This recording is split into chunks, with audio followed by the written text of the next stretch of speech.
Have you guys been watching CNN lately? I mean, I'm watching it right now, and they're, doing all the, they made headlines and all that stuff because they're the Central News Network. Who fucking knew? And what I'm getting at is, if you have the capability of having HD channels, having HD TV with HDMI, all the components you need to see in HD, holy fuck, have you been watching CNN in HD? It's just amazing because I just realized how fucking handsome Anderson Cooper is. I mean, he has the, wow, I don't know how they're able to pull off the blue background during most of his shows and how his logo is blue, because I don't see how his eyes just blend in with the background. And then white hair, dude, they should start calling that guy Sky Cooper or something like that. I don't know, because his eyes are as blue as the sky and he's got white hair like the clouds. It amazes me. You could say the same thing about Wolf Blitzer, but he old and he has a weird voice and he kind of looks like Jason Sudeikis.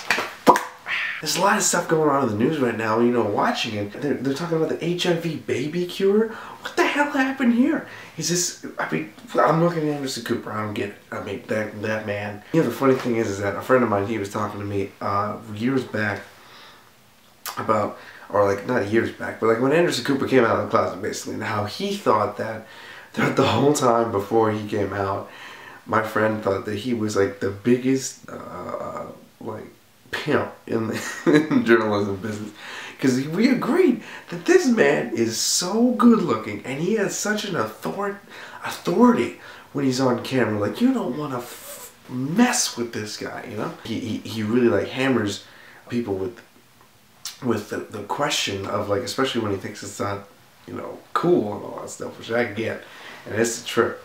So I just think he's a really cool journalist. I wish one day I could be like him, because journalism's tight.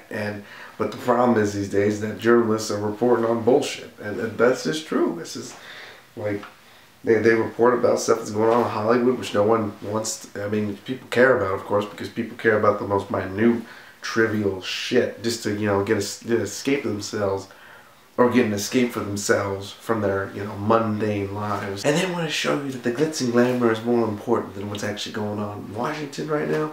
But since shit's going so long in Washington, that's another thing they've just been talking about, which is just nuts. But I agree. I mean, it's something that should be talked about, because attention needs to be raised. Bad filibuster holding everybody back. I don't want to get into the politics. We'll get into that in another episode, but still, it's just a trip. Yeah, look, I'm looking at Anderson. He's in my soul right now. I can feel Anderson. Biggest pimp in all journalism. This guy is dope. He's just so authoritative. He's got such a face. We're talking about the HIV positive, or the HIV cure positive, whatever chick, baby girl. Nah, Trip, what if they had a cure for AIDS? What if they had a cure for cancer? What would be the implications? I mean, what would just be the overarching, like, effect? Africa would just be in a whole different spot. The whole world. It's HIV. Like, that cure. Major stuff going down in the medical field right there. Just going down. HIV sucks, AIDS sucks, cancer sucks. Let's just put that out there. We all know that. Sad fact of life that people have to endure and actually have that kind of stuff thrust upon them. It's just such a shame. I hope you've enjoyed this episode, folks. This is the California Menace saying, have a beautiful day with beautiful people.